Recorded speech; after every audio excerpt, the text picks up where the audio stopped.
একটি ছোট্ট গ্রামে বাস করতেন এক দরিদ্র কৃষক। তার নাম ছিল হরিপদ।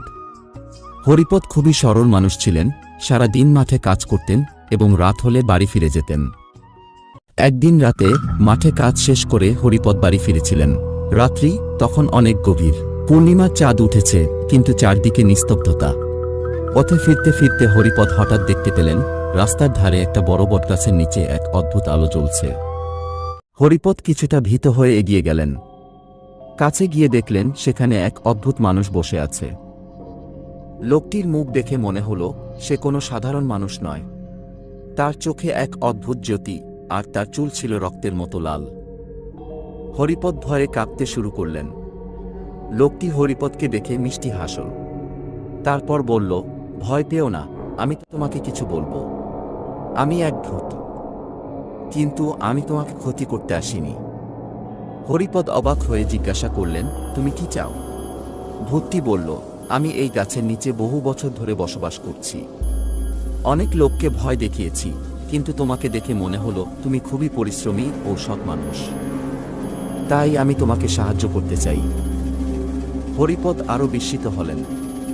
ভূতটি বলল, তুমি আগামীকাল সকালে এই গাছের নিচে ঘুরে দেখ, সেখানে তোমার জন্য একটি ধন আছে। কিন্তু মনে রেখো, এই কথা কাউকে বলবে না। হরিপদ খুশি মনে বাড়ির দিকে রওনা দিলেন।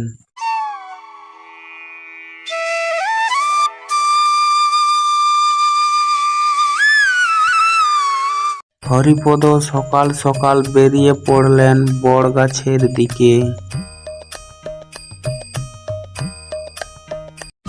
বড়গাছের নিচে এসে কুড়তে শুরু করলো।